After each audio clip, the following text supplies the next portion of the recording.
Yes. Okay. Hey everybody, or sup witches or whatever.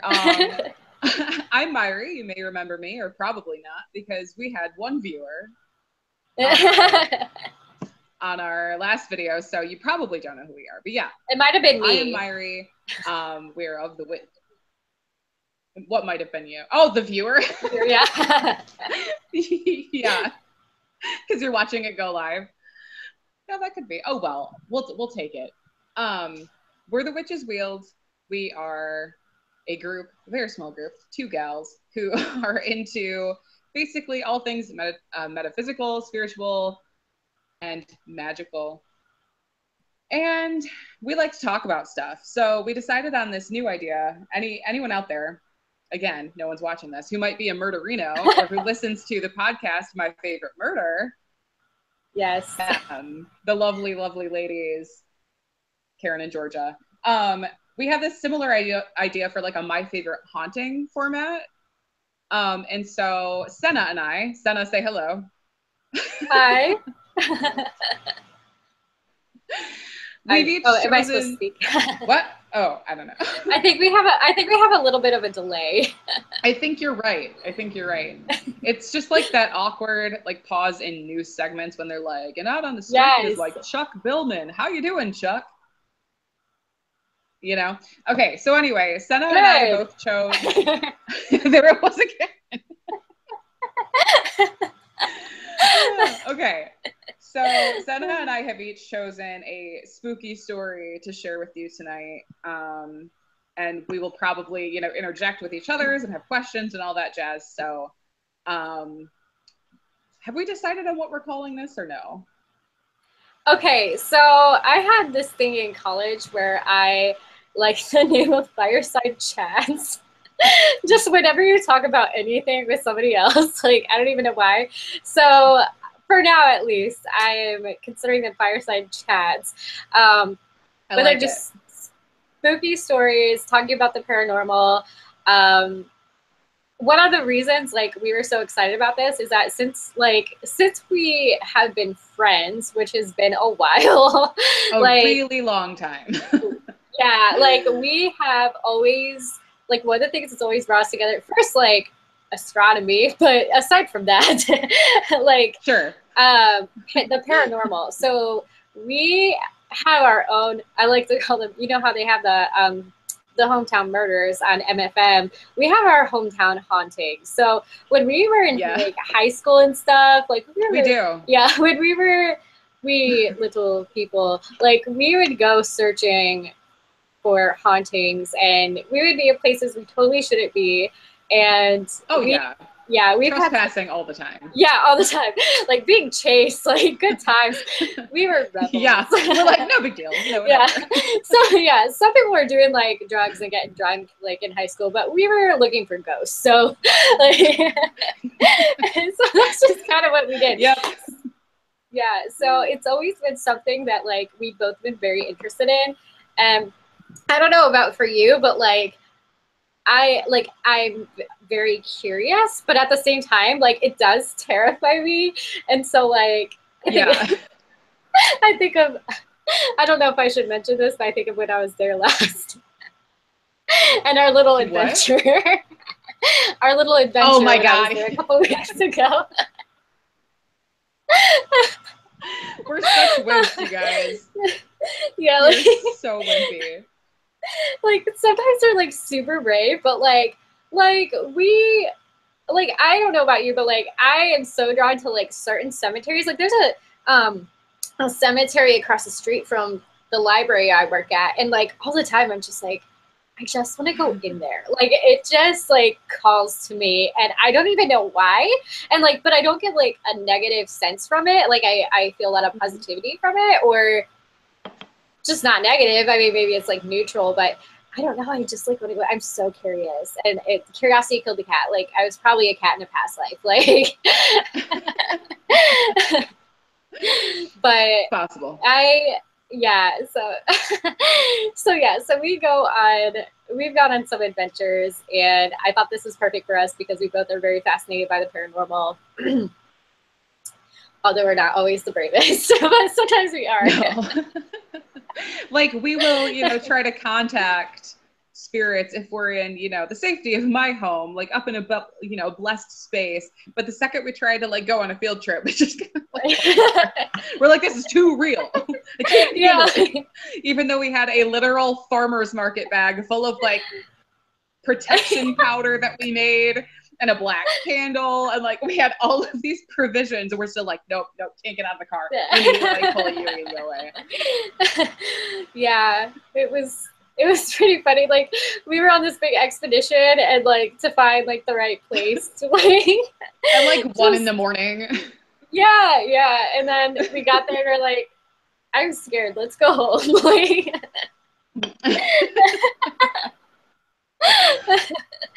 but yep. At least it was mutual. So however, I will say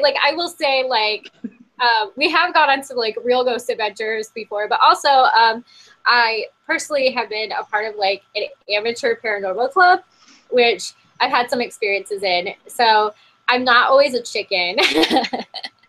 And obviously like those places were scouted out and everything. Like it's a lot different when it's like somewhere you've never been, you don't know the history of it. And of course you want to be very respectful if you're in a place where like, yeah, like a cemetery or something like that. So you want to be very careful. We do advise caution if you decide to go on your own ghost adventure.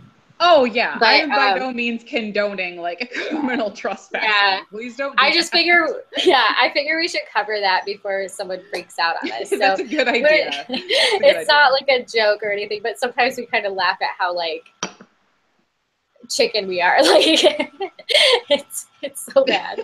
But yeah, I'm excited because there is a guy on our library board who is part of a big paranormal group in Tennessee, and I'm supposed to go at least on one investigation with them, and they've been to like Bobby Mackey's and stuff. So like they're so legit. Cool.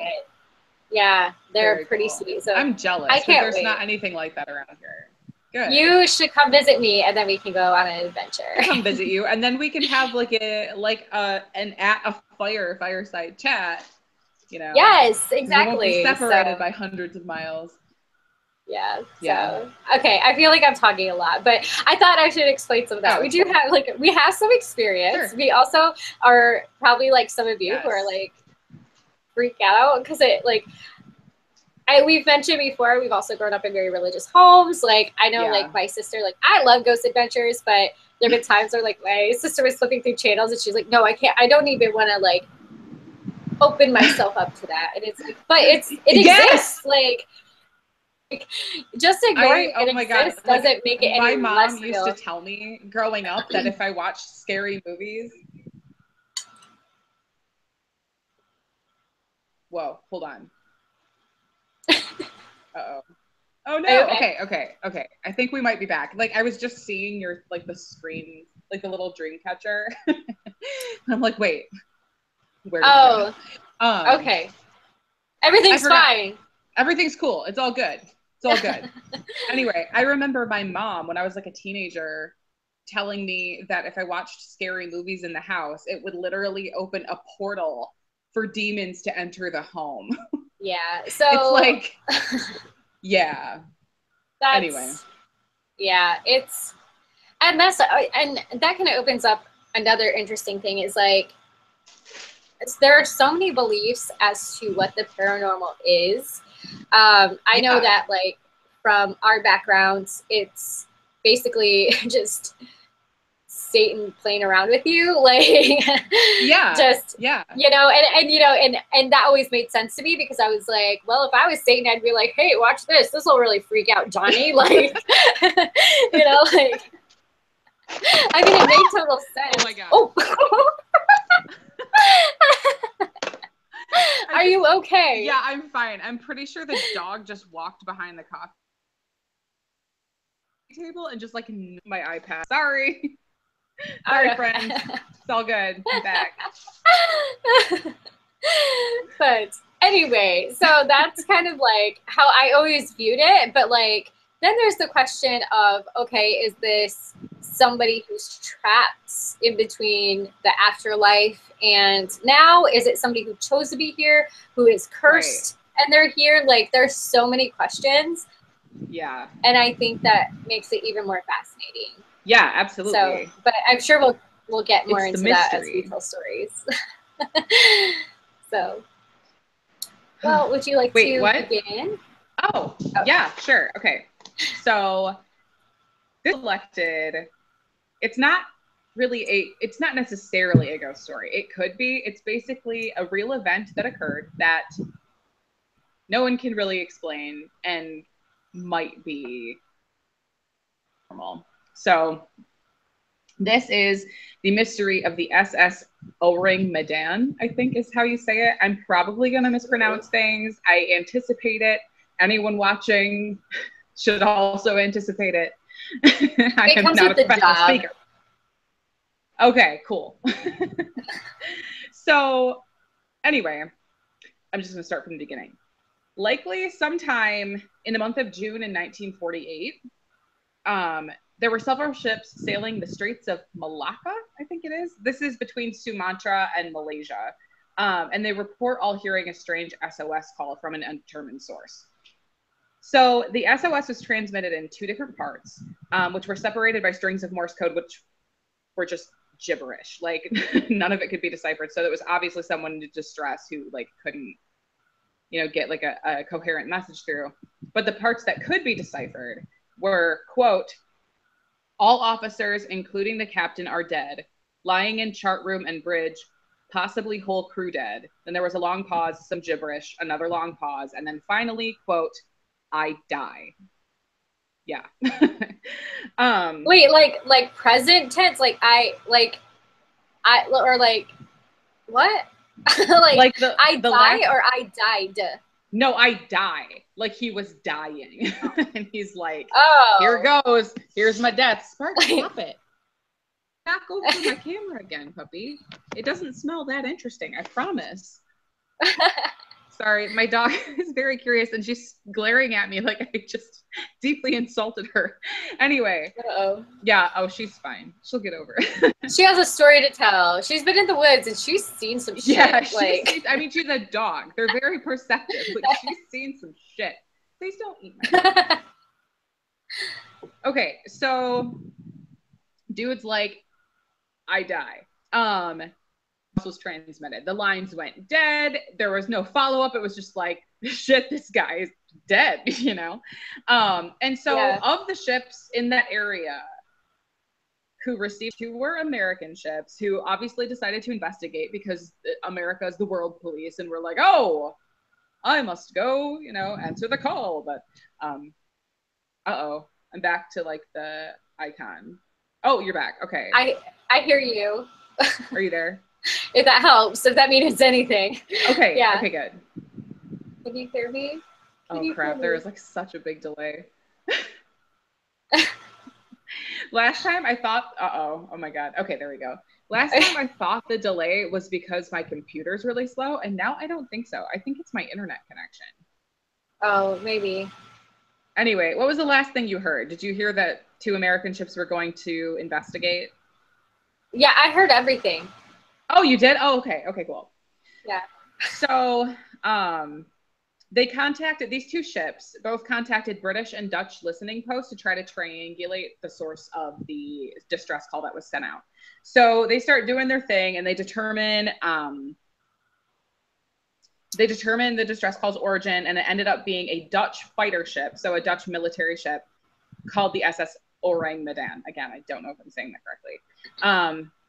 One of the 2 ships, the Silver Star, which was a merchant ship, and so was a little smaller and faster than the other ship in the area, decided to, immediately chart a course for this ship to go to those coordinates and figure out what's going on. And they got there quicker than the other ship.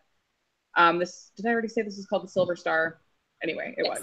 So they arrive at the Ourang Medan. And when they first pull up alongside this ship, like no signs of life are there. Like there's no sign of movement. The boat's eerily still, like they're not moving forward. It was very strange.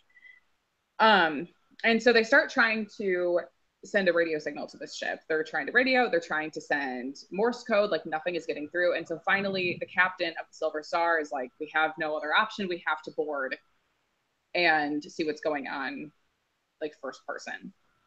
So they board the Ourang Medan, and upon boarding, the crew of the Silver Star found the deck littered with corpses. They described the dead bodies as having expressions of, quote, wide-eyed horror, and arms either pointing at something unseen in the sky or poised to fight.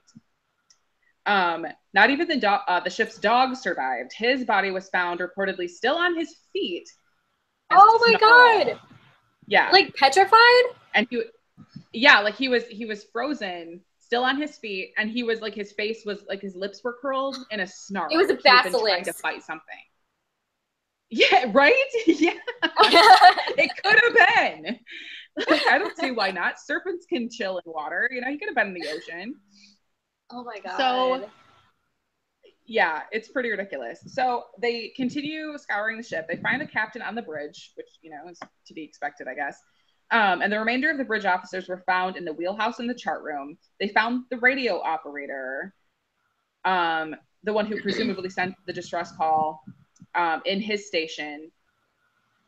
Yeah, the engineering crew too was also found at their station, so not on deck, with the same expressions on their faces. Okay. So the search party noticed several other strange things. One, despite the air in the tropical location being nearly 100 degrees that day, they reported feeling uncomfortably cold while on board. They also noted that while all of the bodies appeared to be in distress, none of them had any injuries or any obvious signs of illness. So, like, not to be crass, but there was no vomit anywhere. You know what I mean? Yeah. Like, the bodies weren't swollen. They didn't have rashes. And they clearly hadn't suffered any injuries. There was no blood on the deck, nothing. Like, these people are just dead. The ship itself didn't appear to have been damaged at all. In fact, it was in such great shape that the captain of the Silver Star had joked about towing the ship for salvage. So like selling off the ship because it was in such great shape. What the fuck? However, why? Yeah, I mean, you know, sailors, whatever. Like, yeah. I don't know. Sailors are pirates. I don't know. Exactly. I know. He's like, I know it's covered in bodies, but it's a really nice boat. Yeah. Okay. Yeah. So, but I mean, he was just joking. Like, obviously, they were gonna like just tether it and like take it to shore and like try to get it back to, because it was, like I said, it was a Navy ship, like a Dutch Navy ship. So like they were gonna try to get it back to their government, whatever. So they did tether it, but shortly after the ships were tethered, the Ourang Medan began to inexplicably start smoking. One of the crew members of the Silver Star feared the smoke and cut the tow between ships just minutes before the Ourang Medan exploded and then sank. Huh. Okay. What? Uh-oh. I lost you again. Uh-oh. I'm here. I hear you. Okay, good. Okay. Okay, so obviously a really unusual story, and there are official records of this having happened. What's really weird though, so there are records of this distress call having been received, records of, and like they refer to the ship as the Ourang Medan and so forth, like in US archive records. At least that's what I've read. I mean, I haven't personally gone and like looked it up in the US archives, so like, no, don't quote me on that. I haven't been there, whatever. But like, so the word is, and according to several sources that I found online, that there are official records of this having taken place, at least from like the US point of view. Like there was a merchant ship called the Silver Star. They did report having this run-in. Like all of the, you know, crews stories were corroborated. Right. So there's proper documentation.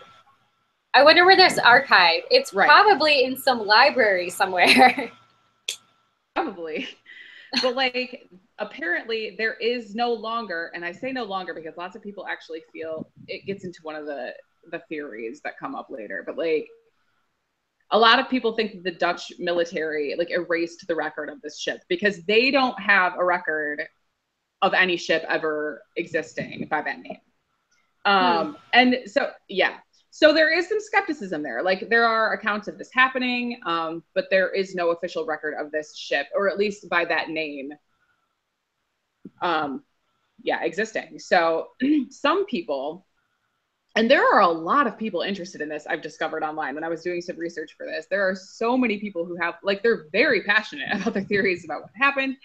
So some people think that the reason why there isn't an official record of this ship is that they were, the ship was being used by the government to smuggle like dangerous chemical weaponry. So, hold on. Oh, geez. I got ahead of like, okay. So some people think it was involved in the smuggling of hazardous chemicals, such as a combination of potassium cyanide and nitroglycerin, or even wartime stocks of nerve agents. According to these theories, seawater could have entered the ship's hold and reacted with the cargo to release toxic gases, which then caused the crew to succumb to asphyxia and or poisoning. Later, the seawater would have reacted with the nitroglycerin, causing the reported fire and explosion. Lines. Another theory is that the ship was transporting nerve gas, which the Japanese military had been storing in China during the war, and which were supposed to have been handed over to the U.S. military after World War II. No U.S. ship, could transport it.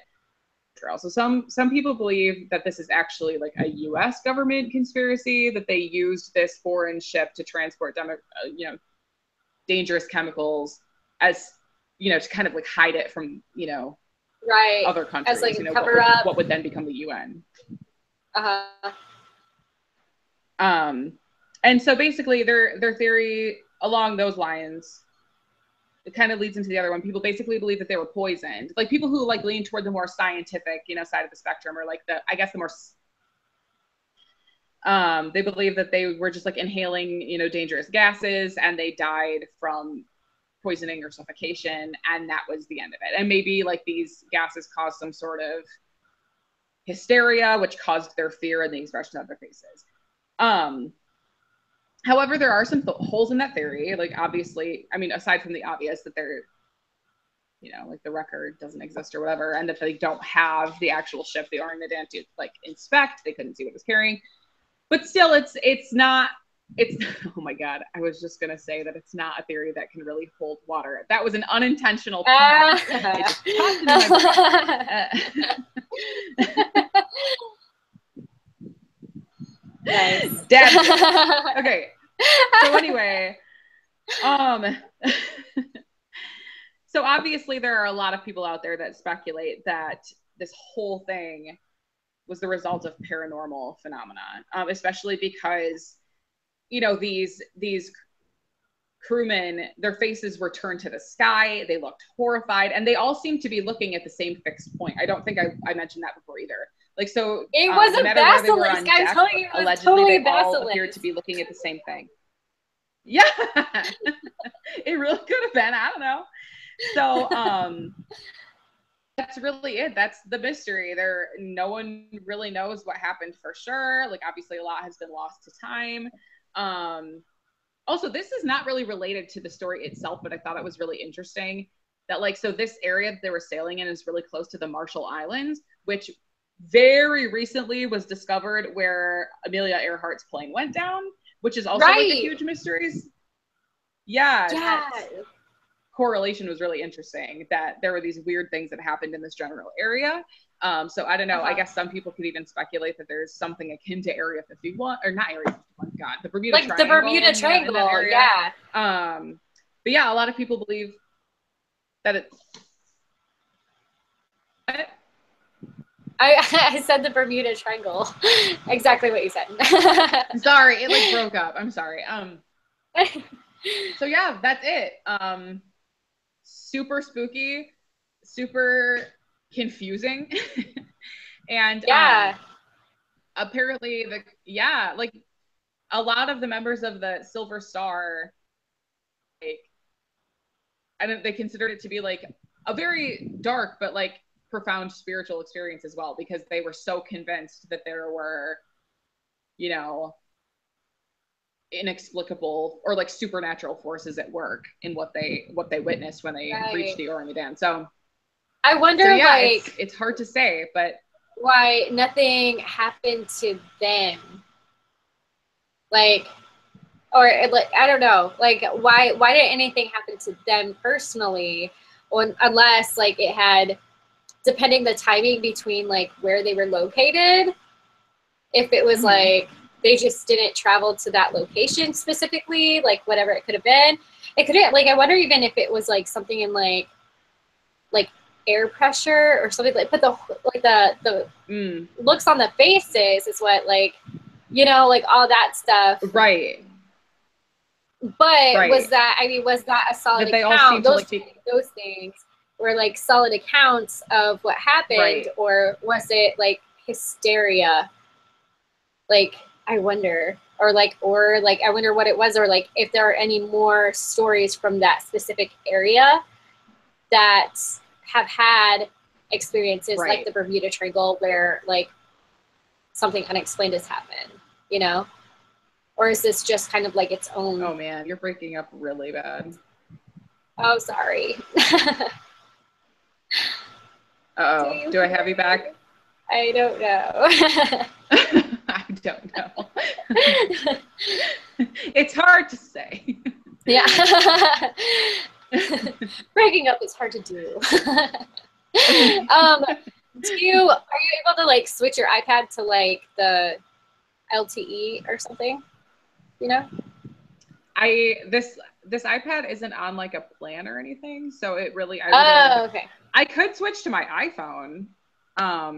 Yeah. It's fine. We'll make it. We'll make it. We're halfway through.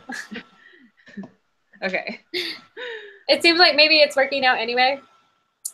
Also, we didn't mention that during these fireside chats, you should definitely bring your own beer. So we... Oh, absolutely. Yeah. Yeah. I don't know if you've noticed, but I've been drinking. Yeah. Stories, drinks. I've got my hard cider. So here we go. Yeah. I love hauntings or like unexplained stories or encounters on sea, because there's like so much, like you don't even know, because like we can't even relate to that, because it's like how many of us have spent like you know a couple months or so like on a ship, like not a whole lot of us, you know, or with like hardly any technology, like we all flying airplanes and stuff like that.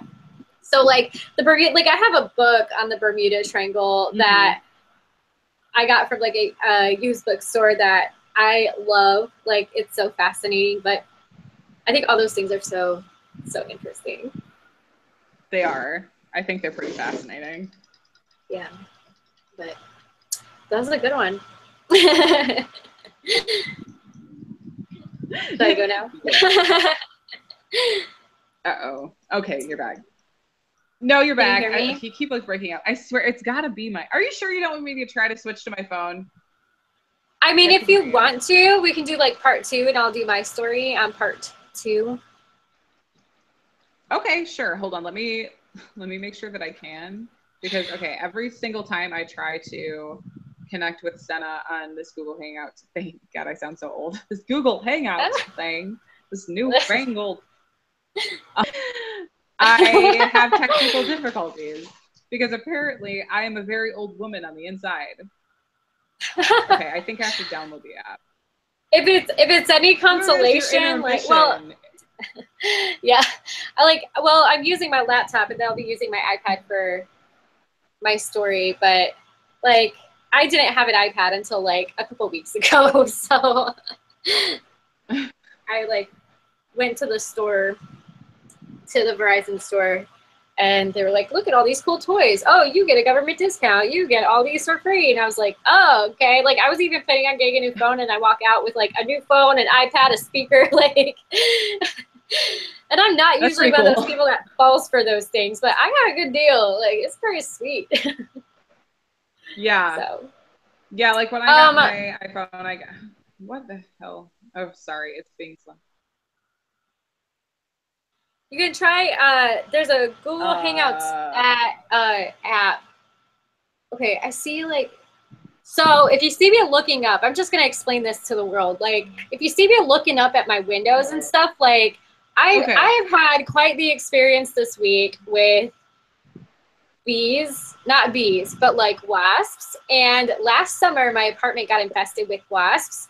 And today I had to kill a wasp in my apartment again. And I got stung 8 times a couple days ago. at the back of my apartment. So I'm like all like terrified they're gonna like come back in. So like if you see me looking up, that's why. Because they're like flying outside my window and I'm like, just stay out there. Okay. They're terrifying. So I have done, oh wow, that's weird having like 2 cameras on me. I am holy shit. Oh hey. I am potentially connected on multiple. Uh-oh, I ruined everything.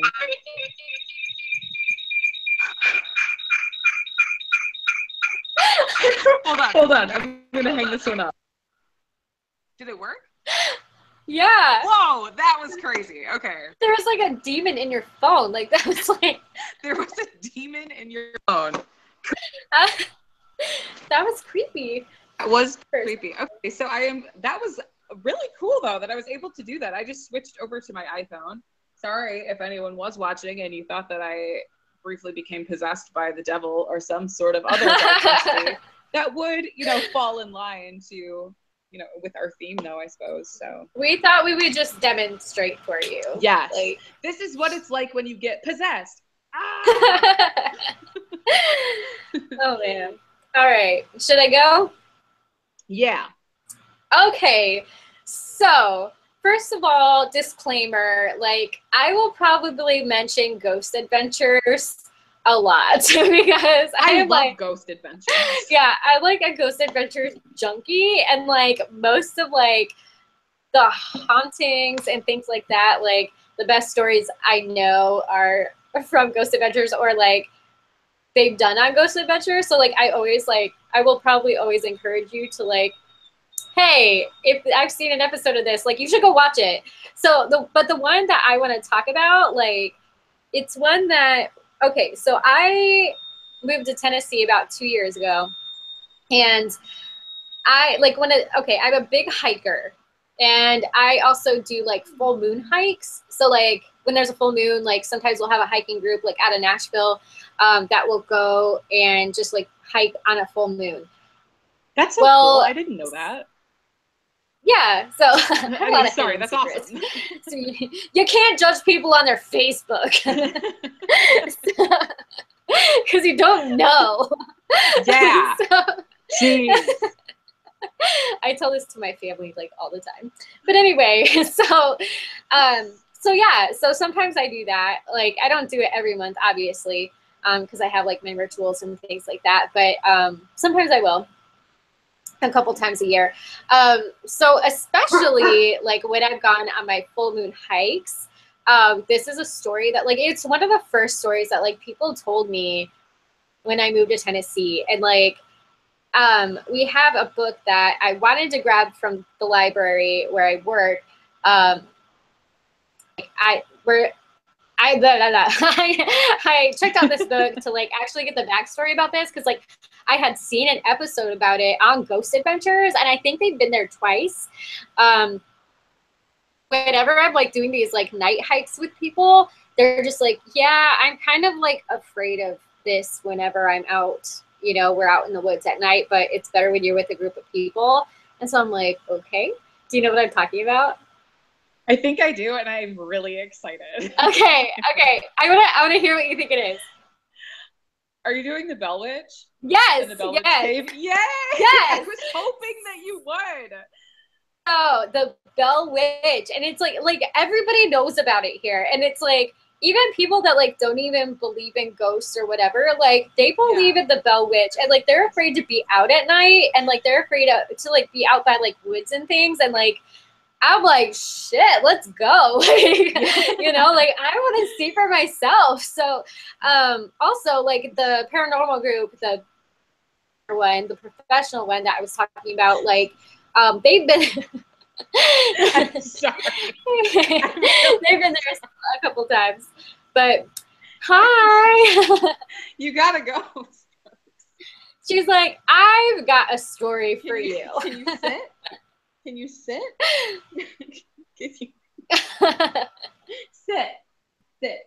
Sit your butt. Sit your butt down. I'm so glad you haven't changed at all since I've seen you a couple weeks ago, Sparks. She's very intrusive. She does not understand the concept of personal. No. Stay seated. And I'm like a very small person, so like I'll be going out like their back door, and Sparks just like rims me over, like. Yeah, she does. Like, really excuse me. She's like, she's probably a little bigger than like a Shetland pony. Like, this is a big, dumb dog. Yeah. I say that with the most possible love. You're very lovable. Yes. You're Sparks. I'm so sorry. It's okay. Sorry to have my animals interrupt. It's okay. Animals interrupting is okay. As long as it's not something that will sting one of us. It's okay. Wasps, yeah. Yeah, no wasps interrupting us, because no wasps allowed. I've had enough of them this week. Like, and I've been trying to save the bees and stuff, and this is what I get. Like, yeah. Come on now. Anyway. Seriously though. So the Bell Witch. So yeah, this has been a story that has been told to me many times since I moved to Tennessee just 2 years ago, even though I already knew about it. But I really hope I get a chance to go to the Bell Witch Cave with this group. That'd be so cool. If I do, like, I will totally like have to do a video because it'd be pretty sweet. Yeah. But I'm gonna read a lot of it. But if you ever watch Ghost Adventures, like, definitely, I'm pretty sure they've gone twice. So you should totally watch these episodes because they were pretty good. Like, okay, man, like those episodes, the Bobby Mackey and what one was it that maybe it was one of their first Bobby Mackey ones, but in like the first or second season, I'm totally like. I go on a lot of tangents, but like one of my favorite ones is like they were like in the basement of this place, and like you saw on video a brick be picked up and thrown across the room, and like I still have like I got goosebumps just thinking about it. Yeah, it's like well, and like it's so funny you mentioned that because Ashley and I were talking about that exact episode yesterday. Because we were talking about how like some of the later episodes, like they're not quite the same. It seems like they were just like trying to get ratings, but that was their first episode. Like I don't think. Well, that's why. Yeah, that's why what's his name left and started his own like couple series, because he was like, well, the production team was getting a little too like fake about it, and they would like tell us to pretend stuff. Like Aaron's my favorite. Like Aaron's my homeboy, but like I love Aaron. Yeah, but apparently he kind of let that slip a little bit. But like. I remember that. But it's still one of my favorites because I feel like they're one of the most like legit ones out there. Like there's another one where it's like I can't remember the name of it, but they're like these ghost hunters, but they try to like catch a ghost, and it's like they have like a trap, like what? Yeah, and they're like these what like the hell and like yeah, like a cage or something. They're like, well, we didn't catch a ghost today. Like, sit down. Oh, Sparks. Nobody mind me. This is just my new face. Carrie has been trying her hand at transfiguration lately, so she's like biting my. She's doing well. It's going well. Yeah, I'm very powerful. Okay. Yes. Can you anyway, back up a couple inches. Okay, there. So I'm gonna read this. So it takes place in the 1800s. So I'll just kind of read. But the haunting begins in late summer of 1817 with John Bell witnessing the apparition of a dog. What? With the head of a rat. It's not Sparks, but Sparks, thank you for reenacting half of that for us. She's very talented. Yes. Just you should put rabbit ears on her, and there we go. Okay, so 1817, John Bell witnesses the apparition of a dog with the head of a rabbit. Okay, sorry. Bell fires at the. It's okay. Bell fires at the animal, but it disappears. Activity moved into the home with sounds of scratching, knocking, and smacking lips, with sheets being pulled from the beds. So you got some like paranormal activity movie kind of shit going on here. So the phenomenon grew in intensity as the entity pulled hair, slapped, pinched, and stuck pins in the family, with particular emphasis on Betsy. I want to say Betsy is his daughter was, their youngest daughter was Betsy.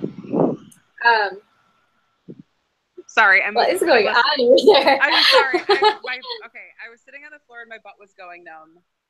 I'm good. Oh, that's the worst. That happens all the time. So particular focus on Betsy. I hope it just okay. The Bells turned to a family friend, James Johnston, for help. The punctuation on this is awful. I didn't do it. I just wrote that. The punctuation, you said? Yeah, the punctuation on the article I'm reading.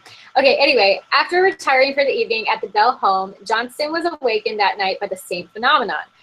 That morning, he told John Bell it was a spirit, just like in the Bible. Soon, word of the haunting spread, with some traveling great distances to see the witch. The apparition began to speak out loud and have full conversations, and even at one point repeating word for word to servants given 13 miles apart at the same time. What? Yeah. That's crazy. Yeah. John Johnston, a son of James, devised a test for the witch. I feel blasphemous like saying this because I'm like here in Tennessee. Like she's gonna hear me. Like some of the stories that like people have told me, I'm like, she's gonna know I'm talking about her. Like oh. It's like the Blair Witch Project. Like she's gonna start stalking you and like. Yeah, I mean it's very much that idea. Like people think she's just gonna show up wherever you are. Like even if you're not like in the town that it happened in. Wow. Anyway. Okay. Yeah. So John Johnston, a son of James, devised a test for the witch, something no one outside his family would know, asking the entity what his Dutch step-grandmother in North Carolina would say to the slaves if she thought they did something wrong. The witch replied with his grandmother's accent, "Hut tut." I don't know how her accent was, but I'm just going to pretend. So, okay. "Hut tut, what has happened now?" She has a British accent, apparently. I don't know why. She lives in South Carolina. Cool. On another occasion, an Englishman, there's an Englishman, so I was close, stopped to visit and offered to investigate. Remarking on his family overseas, the witch suddenly began to mimic his English parents. Again, at early morning, the witch woke him to voices of his parents, worried, as they had heard his voice as well. The Englishman quickly left that morning and later wrote to the Bell family the entity had visited his family in England and apologized for his skepticism. So, like, I mean, they're saying, like, this thing can travel. Like. That's crazy. Okay. Yeah. So, I mean, like, overseas, like, that's insane. That is insane. Yeah. At times, the spirit displayed a form of kindness, especially towards Lucy, John Bell's wife, the most perfect woman to walk the earth, quotations around that. The witch would give Lucy fresh fruit. The witch would give Lucy fresh fruit and sing hymns to her and showed John Bell Jr. a measure of respect. So, like, apparently she was cool with, like, the rest of the family, but, like, John Bell, like, she was just not cool with. Like, and then, I mean, just not. Like, around. I lost you. I'm sorry, repeat that. So you said a lot of the activity was also around the daughter. He had around the daughter, yeah, but there'll be more of that later. So like. Okay, but like the rest of the kids were okay, is what you're saying. I'm sorry. Hold on, the sound went out for a second. Say that one more time. Oh, I'm sorry. I feel like this is like a really simple question. I'm like making it last forever. So like, so basically, like the only two people of the Bell family were the father and the one daughter. No. There was the father. Yeah, there's the father, the wife. Betsy was the youngest daughter. Okay. And he had, let's see, how many daughters did he have? There's some backstory, like I didn't even say. So just some background story. The witch is known to be like old Kate Batts. Who, like, if you read an authenticated history of the Bell Witch by Martin Van Buren Ingram, they published that they call her a poltergeist. So they said that she was named Kate after an entity. The entity claimed at one point to be old Kate Batts' witch, and continued to respond favorably to the name. So it was their youngest daughter, and I don't think it's really told me much about all the other kids yet, but and how many they had. But I know they had more than one. I know that much. So okay. Referring to John Bell Sr. as Old Jack, the witch claims she intended to kill him and signaled this intention through curses, threats, and afflictions. The story climaxes with the Bell patriarch being poisoned by the witch. Afterward, the entity interrupted the mourners. The mourners by singing drinking songs. In 1821, soon after Betsy called off her engagement, the entity told the family it was going to leave, but returned in 7 years in 1828. The witch returned in time to Lucy and her sons, Richard and Joel, with similar activities as before, but they chose not to encourage it, and the witch appeared to leave again. Several accounts say that during his military career, Andrew Jackson, who is also a notable figure here in Tennessee, we have the Hermitage, like not that far from me. Actually, I was there not too long ago. Andrew Jackson was intrigued with the story, and his men were frightened away after traveling to investigate. I don't know if you knew that, but like, yeah, it's a big part of like it's a big part of the history here, which is like really fascinating. So, in an independent oral tradition recorded in the vicinity of Panola County, Mississippi, the witch was the ghost of an unpleasant overseer John Bell murdered in North Carolina. In this tradition, the spirit falls in love with the central character, Mary, leading to her death, reminiscent of vampire lore. The supernatural powers attributed to the Tennessee spirit have also been compared to that of Jinn in mythology.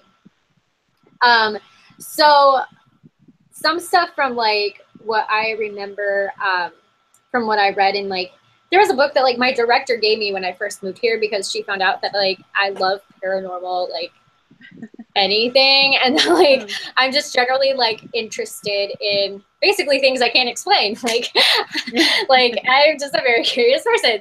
So she gave me this book because we had like just ordered it when I got there. And basically what had happened was like this ghost was terrorizing this family, but it was mostly John Bell. And like, she wanted John Bell's daughter, Betsy, to like not marry, I can't remember who, I probably should look it up, but she wanted her to like not marry a specific person that was in town, and she kept getting engaged to this guy, and then like that's when the witch would like terrorize the family.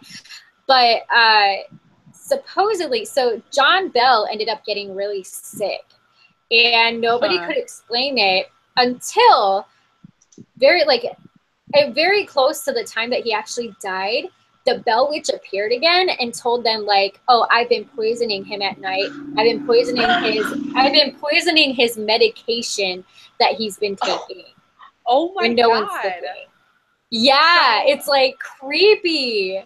That is really creepy. So like, are there any theories as to why she focused so much on John Bell? Well, there's the one that like it wasn't really like, and you kind of see this like I get a lot of my information from Ghost Adventures, but like there are theories that like, for instance, when you hear a little girl's voice, it might not really be a little girl, you know, it might be something else pretending. So there's the theory that like I read there that it's somebody that John Bell murdered previously. In North Carolina, I think I said. But yeah. That's what you had said. Okay. Yeah, and I'm connecting dots. No, that's okay. It's kind of hard when things are breaking up and stuff. Yeah. But no, there's that theory. There's also a theory that like she existed there prior, and they had like it was already haunted. The homestead that they moved to, and like they just ended up living there, and they just stayed there for some reason. And so she just chose them.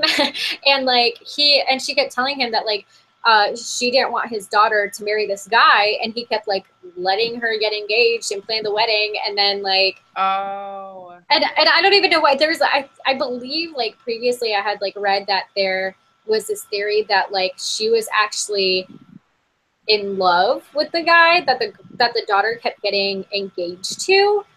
And so even though she couldn't be with this guy, like she was like, if I can't have him, no one can have him. So like you gotta find someone else. Yeah. Actually ended up marrying someone else, and not this other guy. So yeah, it's crazy, but like there is a lot of spirit activity that is reported. I mean, granted, this happened in the 1800s, so like, you know, the game of telephone, you don't know what has like evolved since then, but yeah, it's so crazy. And then of course there's the Bell Witch Cave, which is really popular here, and that is supposed to be, oh, I'm getting a phone call. Like, this is not the time, people. That happens almost every single time I try to make a video. So in Adams, Tennessee, that's near where the Bell Farm once stood. The cave is approximately 490 feet long. It is privately owned, and tours are given during the summer months and in October. Okay. I think it would be a lot of fun to go visit it. But the cave is said to have a lot of activity, which, again, if you watch the episodes of Ghost Adventures, like, I mean, you see, like, things move, you hear voices. Wow. I mean, caves could be kind of creepy anyway. Oh, for sure. But, yeah, so it's just so crazy to me how much people are, like, afraid of it here and how much I've actually heard of it from, like, this podunk little town where everyone is very conservative and like yeah, that is interesting actually, now that you mention it. No. Yeah, so very cool. Hold on, I'm looking up this little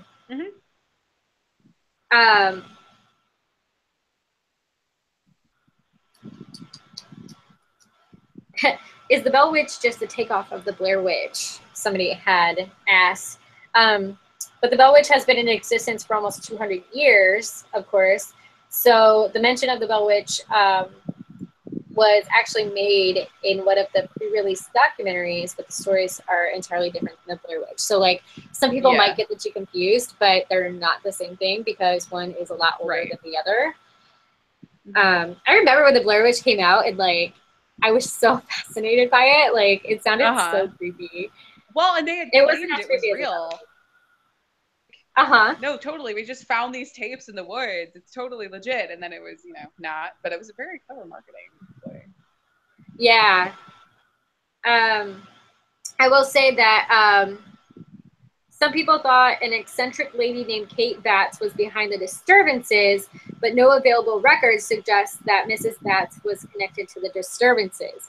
Other than the fact that they had mentioned that the spirit actually kind of answered to the name and was okay being called that, but no one really knows if it was actually this person or it was, again, just pretending. So yeah, it's this is what that like really, really fascinates me. So here's an interesting fact. Some of John Bell's descendants are still living in Tennessee. Whoa, that is so cool. Yeah, so in Tennessee, Alabama, Georgia, Mississippi, Texas, Arkansas, Missouri, and Illinois. Some will discuss the legend, others won't. Some are believers and some are skeptics. But for the Bell family, you can actually find their genealogical information. So like there is record of these people existing, and there is record of Kate Batts existing. There is record of her being crazy. And so like, yeah, like you can find all these things if you look them up. So that's so I think that's really fascinating. Yeah. There was also a movie, The Bell Witch Haunting, came out in 2004. Bell Witch, the movie, came out in 2005. And An American Haunting was released in May of 2006. So there are movies you can watch as well. You're into the letter. What happened there? Okay. Several incidents occurred near the northwest corner of the Bell Witch farm. The cave incident involved a little boy who accidentally got his head stuck between two rocks. After the boy had yelled for some time, the entire cave lit up and invisible hands tugged at his legs. His head was freed and he was pulled all the way back to the cave entrance by Kate. What? Oh my God. Isn't that crazy? That's insane. That's so crazy, especially because like everything that I have like heard of the Bell Witch before only involves the Bell family. Like I had never heard of any of this stuff that had happened later. You know, that she's like still an entity that affects things. That's so crazy. Yeah, I would personally like to go see for myself. I would too. It'd be awesome. Okay, so this was a question that was asked. Why was the entity nice to Lucy Bell but mean to John and Betsy Bell? The answer is I don't feel that the entity was nice. This is some dude that's answering questions on bellwitch.org. So okay. I don't know this guy. Yeah. That's so cool. That exists. Okay. So I don't feel that the entity was nice to any of the Bells. I think the entity tried to negatively impact the souls of everyone involved and did so using each person's path of least resistance. In other words, it worked on each individual person's weak spots to gain control over them. Although the entity sang and gave grapes and hazelnuts to Lucy Bell, his wife, when she was sick, we must remember that her children and husband were being beaten severely at the very same time. So I remember reading how much she was, this is why they call her a poltergeist, because she was not nice. She would physically abuse them. Again, she supposedly poisoned John Bell to death. Right. She was not nice. Her husband and children were being beaten severely at the very same time, and there was nothing she could do to stop it.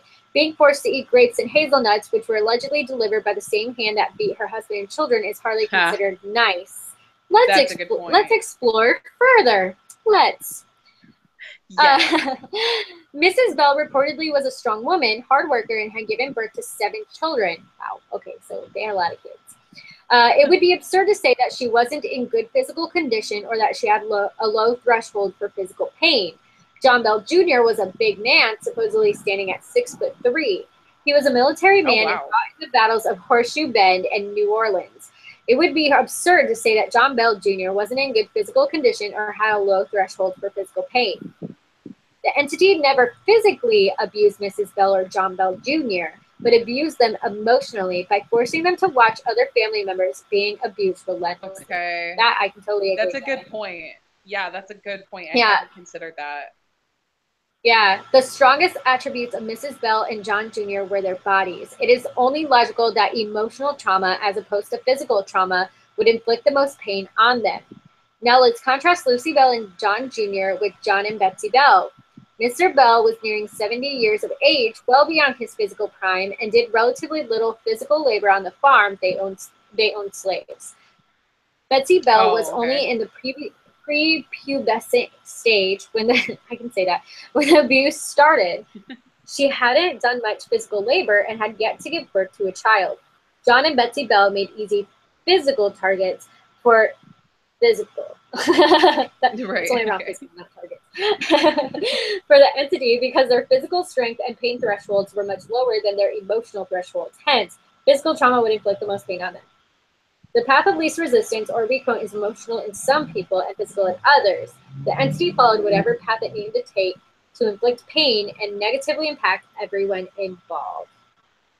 Okay. Well, that's just a jerk of a spirit. Oh my goodness. Oh, man. Let me see if I can find a little bit, because I thought there was more to the story on this one, because it was like a big article about it, but there was so much more that I had read before.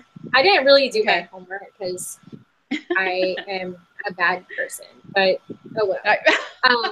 You are not, because I am a bad person. No. I am a bad person.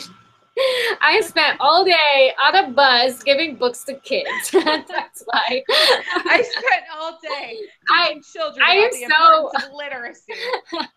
I am so awful. Like, they should just lock me up. Oh my God. Oh goodness. Okay. Let's see. Same looking animal. That was loud. What? The motorcycle that went by? Oh, I just lost my headphones, so give me one second. Okay, we're good. Usually it's really loud at my apartment because I live in the center of town, and you like I know I think I mentioned this in my last video. Maybe I didn't, but I know every single time that like someone calls 911. Like every single time. Oh wow. Yeah, that's crazy. It's pretty bad. And we have like the loudest birds that like live right outside. Right. Yeah. They birds chirp at like under 4 a.m. Oh man. Okay. Okay. I'm gonna find some more information. You guys are just gonna have to bear with me. I can't edit this out because it's live. Hey. Assignment on, the bells went. Nope, no, you're good. Sorry, I was haying a cat. Oh, I want one. Yeah. I have snails because my apartment does not allow cats. My snails died. That's really sad. Mine are, well, a lot of mine have died. I actually need to kind of refill. But I had a lot of baby snails, but I left it in the window, which was a bad decision. Okay. Yeah. Anyway, okay, so as time went on, the bells began hearing faint whispering voices, which too weak to understand, but sounded like a feeble old woman singing hymns, like I mentioned before. The encounters escalated, and the bell's youngest daughter, Betsy, began experiencing brutal encounters with the invisible entity. It would pull her hair up and slap her relentlessly. Jeez. Yeah, often leaving welts and handprints on her face and body. The disturbances, which John Bell told his family to keep a secret, eventually escalated to such a point that he decided to share his family trouble with his closest friend and neighbor, James Johnston, because apparently moving was not an option. I mean, that's a good point. Like, I mean, they just peace out. Well, or like find a way. Like, I know that, for instance, like smudging was around before this. Okay, yeah. Like, come on now. Anyway, Johnston and his wife spent the night at the Bell home, where they were subjected to the same terrifying disturbances that the Bells had experienced. After having his bed covers removed and being slapped repeatedly, Johnston sprang out of bed, exclaiming, "In the name of the Lord, who are you and what do you want?" There was no response, but the remainder of the night was relatively peaceful. The entity's voice strengthened over time to the point that it was loud and unmistakable. So somehow this spirit was gaining energy. Wow. Because that means that, like, I mean, if they're able to manifest themselves in some way, or they're able to communicate in some way, it means that somehow they're getting energy. Yeah, it's just like, so, no, it totally makes sense. This is so crazy to think about, because, so like, in our technological era, most of the time I think we think of entities gaining power from electronics and stuff. Like, that's why you'll see, like, I don't know, electronic malfunction, like batteries draining and stuff. But like back then, this was obviously pre-electricity. So it's like, what the heck was it drawing off of? Was it purely emotional? You know what I mean? It's so crazy. Right. And it could have been. Like, I wonder if it was because they have to get their energy from people. And people's, like, it's almost like people's energy is almost portrayed, like it's executed in a way that's more emotional or physical. So it makes sense, like when we read before, that, like, you know, she was trying to get an emotional or physical reaction from everybody, because perhaps that's how she was getting her energy. Oh, okay. I don't know. That's just a theory I have. No, I didn't. The entity's voice strengthened over time to the point that it was loud and unmistakable. It sang hymns, quoted scripture, carried on intelligent conversation, and once even quoted word for word 2 sermons that were preached at the same time on the same day, 13 miles apart, like I said. Word of this supernatural phenomenon soon spread outside the settlement, even to Nashville, where then Major General Andrew Jackson took a keen interest. Okay, so anyway, that's a lot of the same stuff I already read. So apparently John Bell's eldest sons had fought under Andrew Jackson in the Battle of New Orleans, which is interesting. Yeah. Yeah, that is interesting. Here's a little more on that. In 1819, Jackson decided to visit the Bell farm and see what the hoopla was about. Jackson's entourage consisted of several men, some well-groomed horses, and a wagon. I don't know why it's important that the horses were well-groomed, but like... Well-groomed, yeah. Like, maybe... Those horses were on fleek. Right, like... Oh, well, good. As they approached the Bell property, the wagon stopped suddenly. The horses couldn't pull it, so apparently it doesn't matter how well-groomed you are. Like, the Bell Witch is still gonna get you. After several minutes of cursing and trying to coax the horses into pulling the wagon, Jackson proclaimed, "By the eternal, boys, that must be the Bell Witch." Then a disembodied female voice told Jackson that they could proceed and that she would see them again later that evening. Wow. They were then able to proceed across the property, up the lane, and to the Bell home, where Jackson and John Bell had a long discussion about the Indians and other topics while Jackson's entourage waited to see if the entity was going to manifest. One of the men claimed to be a witch tamer. Yeah, what the hell does that mean? But good for you. I don't know if it's a paying job, but I would gather no. Yeah. No. After several uneventful hours, he pulled out a shining pistol and proclaimed that its silver bullet would kill any evil spirit that it came into contact with. That doesn't even make sense. Like, that's werewolves. Whatever. Yeah, right. God, get your mythological creatures right. Seriously, come on, man.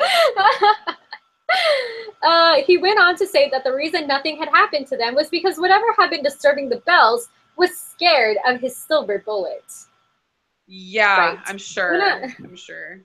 Immediately, the man screamed and began jerking his body in different directions, complaining that he was being stuck with pins and beaten severely. A strong, swift kick to the man's posterior region from an invisible foot sent him out the front door.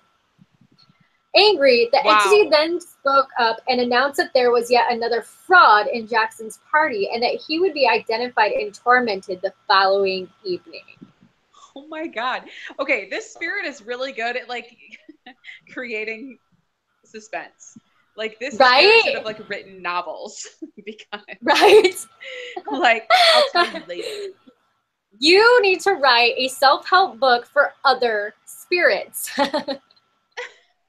That's what you need to do. Like, if you want to really freak people out, this is how you do it. Yeah, seriously. Now terrified, Jackson's men begged to leave the Bell farm, but Jackson, on the other hand, insisted on staying so that he could ascertain who the other fraud was. I mean, honestly, if I was a general, like, I'd want to know. So, I mean, yeah, sure. Like, you sacrifice your men on the front lines, or you sacrifice them at the Bell farm. I mean, that's just how it goes, apparently. All right, the men eventually went outside to sleep in their tents, but continued begging Jackson to leave. What happened next is not clear, but Jackson and his entourage were spotted in nearby Springfield early the next morning, presumably en route to Nashville. You know what? So Christian just went to Springfield yesterday. Really? That has nothing to do with anything, but he was there. Anyway, over time, Betsy Bell became interested in Joshua Gardner. Here's a story I wanted to tell you about. A young man who lived not far from her. With the blessing of her parents, they decided to marry. Everyone was happy about their engagement. Not everyone.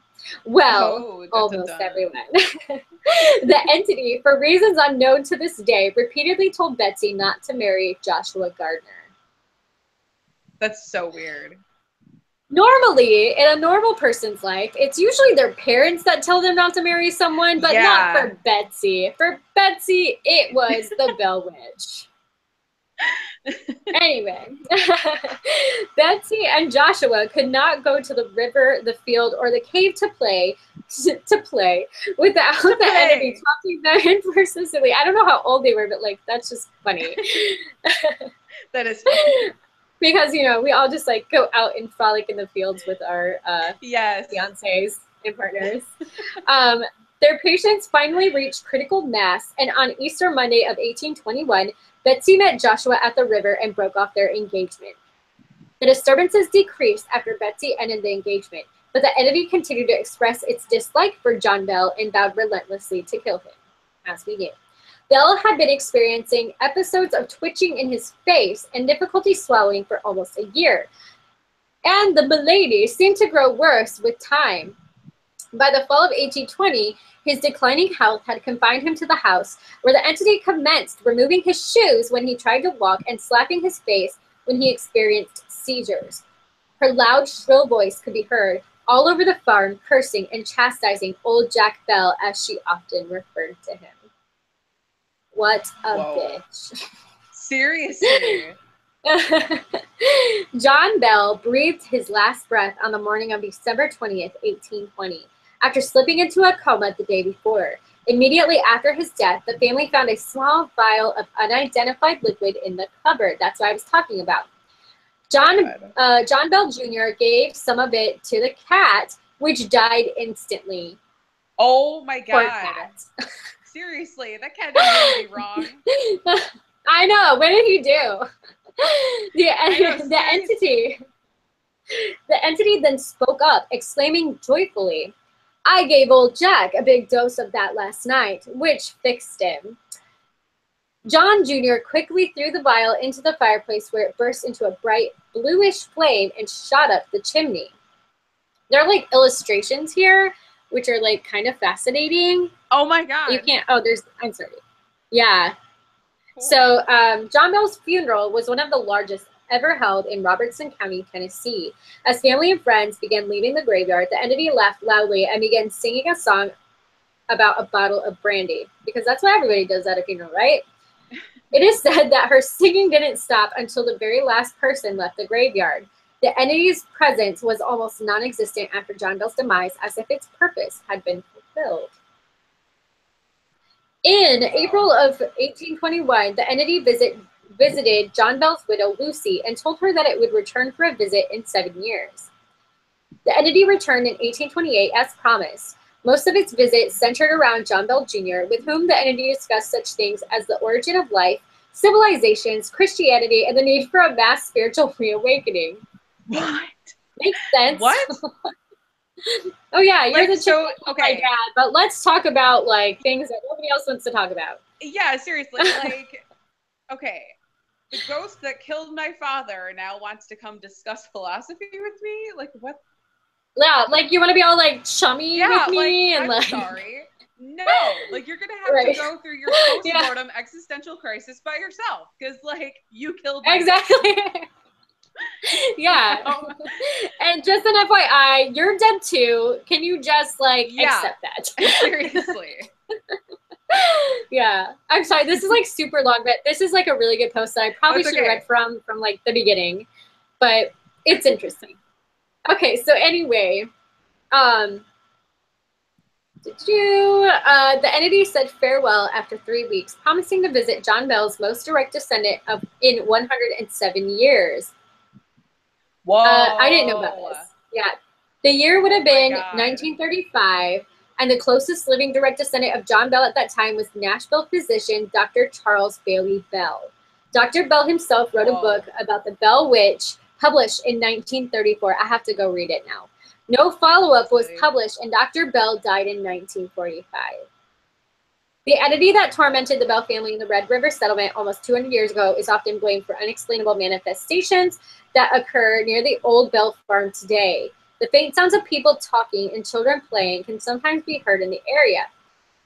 And it's not uncommon to see candlelight, I have to do quotations whenever they're there, dance through the dark fields late at night. Photography is especially difficult. Some pictures taken in the area show mists, orb of light, and other phenomena, including human-like figures who were not present when the pictures were taken. Bell's torment almost 200 years ago, as well as today's horrid, unexplainable manifestations, remains a mystery. Numerous theories abound, but there is no one theory that is universally agreed upon by the Bell Witch enthusiasts and researchers. And there probably never will be. Different people have different standards of proof. Most do agree that there was something very wrong in the Red River settlement in the early 1800s, and that there may very well be something wrong there today. Who knows? It happened to the John Bell family in 1870. Maybe next time it will happen to your family. Hold that thought for now. Pleasant dreams. Dun, dun, dun. That's what The it end. says. Or is it? Yeah. I have to look up this Dr. Charles Bailey Bell real quick. Yeah, that's crazy. That is crazy. Yeah, I did not know about that at all. No, and that he wrote a book? Bell. Like, what? I can probably convince my boss to get that book in our library. If we don't already have it, maybe we have it and I didn't realize it. But if we do, like, we might have to revisit this story later because I think I need to do some more research. Yes, I think there needs to be when I'm not giving kids books and wasting time during the day, like let's see. The real Bell Witch. He's on Ancestry.com. Cool. I'm just seeing if there's any, let's see, there's his gravesite and stuff like that. 1869 to 1945. Really curious. Like, I'm going to have to do some more research on this. Maybe see what I can do. I don't know. I'm going to definitely get a hold of that book, though. Yeah. Some way or another. It's not that hard. I'm a librarian. So, so that is the story. It's creepy. I mean, and like the fact that like creepy. The fact that like people think she's just gonna appear anywhere, I think comes because like I haven't read much into like experiences people actually have had in other areas of Tennessee, or whatever. But I mean, it's not like she traveled to like North Carolina and like so like that's crazy. You know, so like makes sense, but I don't know. It just sounded like she had it out for this guy. She didn't really have a real motive that anyone really knows about, and so I don't know. Huh? That's so weird. Yeah. Like especially so she answered to a certain name, like you said, but like she could have been pretending, and like maybe part of her or its intention was to cause confusion and like have people be so, uncertain about her identity, and you know what I mean? I feel like that's kind of part of her legacy is that like no one really knows, and that there's a record of. Sorry, go ahead. Oh no! I mean, I was just gonna say like, especially like because there's a record of that woman having actually existed, but there's no real connection between her and John Bell. So like, herring, and that's really interesting. I don't know. Yeah. I wouldn't, and I shouldn't. I'm telling you, I didn't do my homework like I should have. But like researching that name and also, so I'm going to be taking over. So this is going to be fun because I'm going to be taking over the genealogy at our library, and so like a lot of these stories I can like look into more than I could before because I have like special access. Cool. Which is pretty sweet. And like, I'm pretty excited about it, but I'm interested in like studying more of this like Kate person and who they were and their history and stuff like that. But and why did she sing hymns? Like, that's that weird. Is interesting. And like growing up the way that we did, where it's like, okay, if you think of these things in terms of like, this was a demon per se, like, is it mocking Christianity? Is it trying to comfort itself because it's like soul is damned? Like, why is it doing that? Yeah, that's interesting. I don't know. Yeah, that's really strange. Yeah. Maybe, So like maybe these even are that things like, was like, sorry, go ahead. no, well, and who don't maybe this woman was like shunned by the church or something. Like maybe Oh, there's something, maybe. maybe it wasn't necessarily John Bell himself, but maybe it was like just who he was as a person. Like, I mean, and it's really interesting to like think about like the 1800s and like prior to that and like how the dynamics of like social class and gender roles played a part into the society. Because it's like, I mean, seriously, like Yeah. if you're like, think about it, like if your daughter is getting like beat the crap out of her by some unknown thing, but you know it's happening, like why are you gonna stay there? Like, or why are you gonna like seriously. let it happen? Yeah, and then of course, like you probably don't get the full story. So like, did he try to get rid of it? Like, did they even try to get rid of it?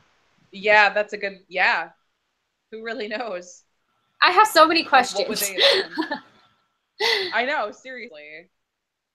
Me too. So I mean, did they ever have the priest come over and sprinkle holy water? Like, right. You know, or did he just like confide in his friend, Mr. Johnston, and like that's it? That's, you know, that's the most he did, and then all they left were rumors for the next like several centuries. Yeah, like, that's really interesting. Like, why wouldn't they have made an attempt to get rid of it? And like, and if they had, why wouldn't it have been documented if all this other stuff was documented? You know? Yeah. I'd be really interested to know, like, if they had tried to drive it out. Yeah. And how did they do that, and why didn't it work? Yeah, that too, for sure. Yeah. And then he delved into like spirituality and stuff like that, and then yeah, there's just like layers beyond layers of like what happened and like what didn't happen, and like why it happened. Yeah. Because like if I ever feel like even like in my own space, like if I ever feel if anything is like negative, and you know this, like if anything negative is trying to get in, I'm like no, like get out. Yeah. like you are not welcome here. Like yeah. Like remember when I had told you about, and we had done one of these, but it wasn't live. Like I had recently had a really like a scary experience when I was trying to do like an ancestral meditation. Like I like the room all of a sudden felt very like heavy, and I was on high alert, and it even seemed physically darker, and this was at night, so it wasn't like because of the sun going behind a cloud or anything like that. And I like immediately was like, oh no, and I like lit a protection candle and like started smudging. It was just like, get out, get out, get out. Like, you're not welcome here. And it seems to have worked. Knox, come, or no, you're not Knox. I'm sorry. Mwah, I'm sorry. We'll see Knox. I have no problem with like animals and their faces, and I've got, oh my god, this is so cute. Look no at cat in this story though. Oh. Aww. At least they're getting along. That's good. Yeah. Unlike my guinea pigs. Taco is still not okay with the new kitty. He still hisses and spits and stuff. He wants nothing to do with him, but he has stopped vomiting on my wife's shoes in protest. So good. Yeah. That's good progress. Yeah. It's in the right direction. We'll take it. Yeah. Anyway, hissing. So your guinea pigs aren't getting along? No. Okay. So at the library, we have 3 guinea pigs. It was one of my brighter ideas, I guess. And I just like built them this like 2x5 cage, and 2 of them grew up together. They're 2 years old, and so they're together. But then we have Dobby. So they're all Harry Potter names. So we have Dobby, Nimbus, and Dougal. And Dobby, like, we thought was not that old. And then we find out, like, we probably should have named him, like, Dumbledore, because he's, like, 7 years old. And so he's, like, this, like, old grandpa. Yeah, especially for guinea pigs. Like, apparently they only live, like, 7 or 8 years. So we're like, oh, man, like, that's everyone's favorite. And so, like, that's why I was like, we better get some more guinea pigs, because if, like, he kicks the bucket, like, people are going to be, like, depressed. Yeah. Yeah, so Dobby is like this grandpa, and so he's been by himself for a while, and you can introduce them to each other, and it might like take a couple hours for them to like establish their ranks. One of them is used to being by itself. Like he's used to being with other animals, but like not necessarily other guinea pigs. So like he'd been with like turtles and like cats and you know other kinds of creatures. So I tried when I first started putting them in the new cage, like Dougal was like attacking Dobby and he was like jumping on top of him. Like it was crazy. And so like I took Dougal out. And then I tried putting Nimbus in. Well, then Dobby takes the, like, does the first punch at Nimbus. So, like, Dougal's attacking Dobby. Dobby's attacking Nimbus. Like, it was just, like, chaos. And, like, I was like, oh, my God, like, they're going to kill each other. But they're, like, little guinea pigs. You don't expect them to be aggressive. Yeah. But, like, yeah. And they say, like, it can be really stressful for the owners because, like, they have to establish that, like, rank. And so, like, unless they draw blood, you're supposed to like keep them together.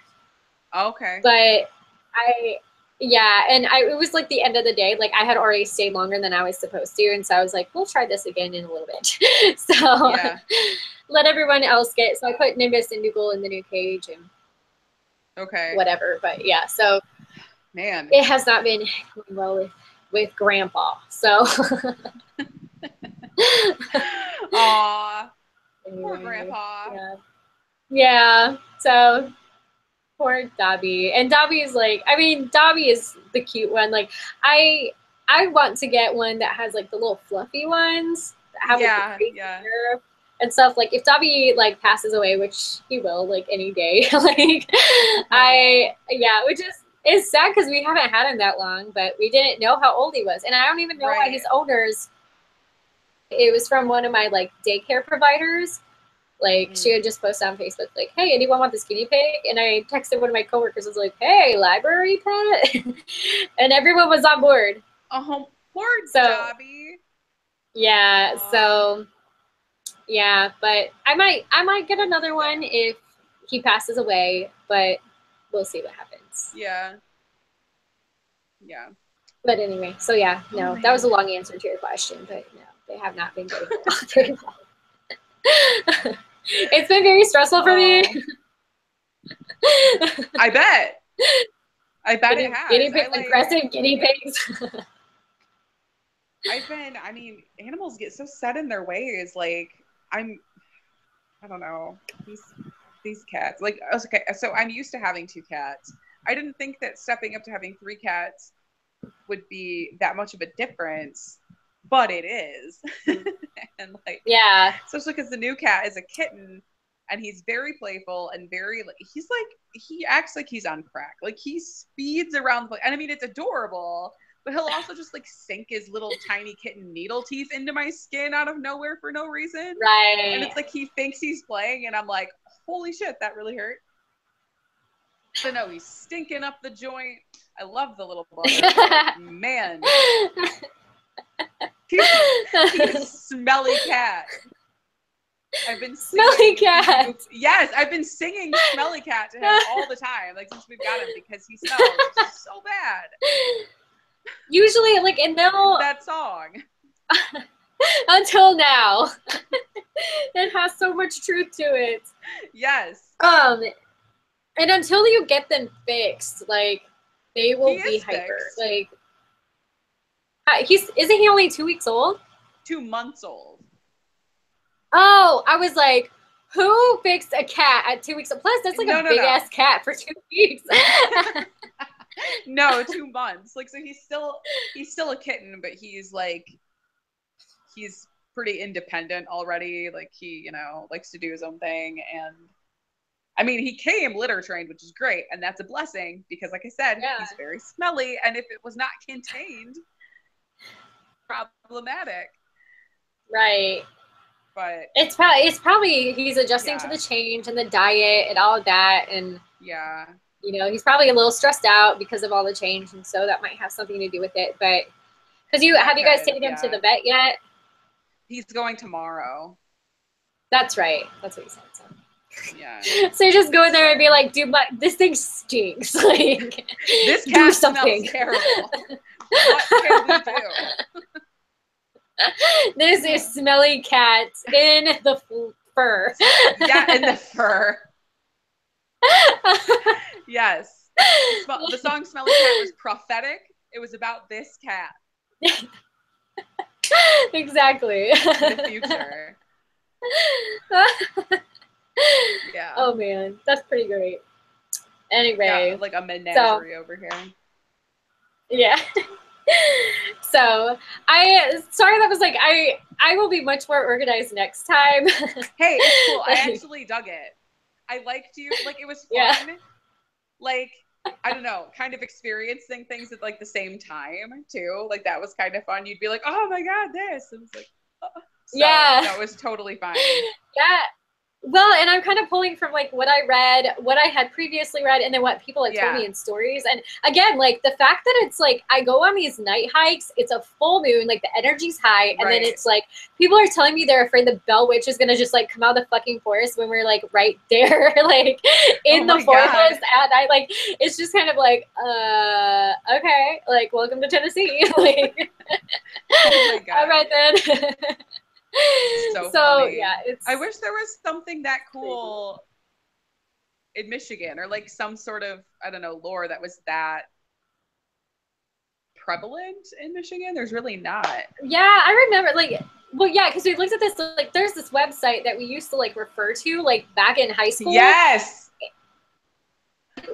Didn't we? Was it you I was looking at it with? Well, I was there a couple weeks ago. Like it's still there. It's still there, and it's still like GeoCities format. Like, yeah, as old as we are, I know that like everyone seems so young now, but it was like crazy beginning of the internet, like horrible graphics website, and it's still there. Yeah, I'm so glad. Like it's still the there. basics of coding, like coding back in the 90s. Like, yes, pretty crazy. I'm like surprised it doesn't have like green font. Yeah, it doesn't have like MIDI music in the background, which like would totally enhance the experience.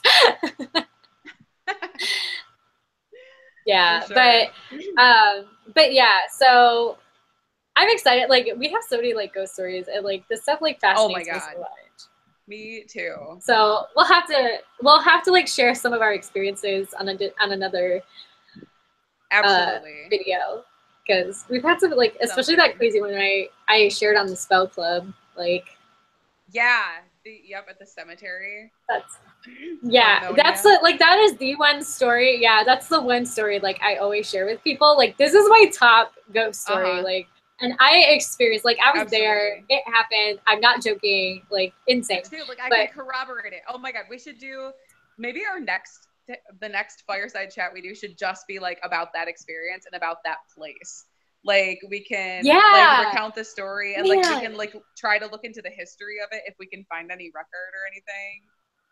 So next time I'm there, I really feel like, okay, no one's gonna know what we're talking about right now, but hopefully it's gonna amp you up for like when we do talk about it, because it's like it is crazy, but like we should totally really visit it and like do a video. Oh, if we can do, like God, we should. If we can get away with it again, because like because we got chased a couple times, like we've gotten chased there a couple times from like people like, hey, you shouldn't be here. But anyway, there's so many things, like there's so many videos I want to make on this. I'm so excited. Yeah, me too. I'm so pumped. Yay. So where my phone is literally at 1% battery. And I have a charger, but it's like upstairs, so I'm probably gonna have to sign off. Otherwise, all right, it's gonna like disappear. Okay. Poof, gone. Poof. I mean, I guess that would be in line with our theme, just like, and Mairi's gone. Okay. Anyway, I hope you guys enjoyed this. It was kind of long, but yes, I did. This was fun. Yeah, I'm excited. If anything, like we enjoy it.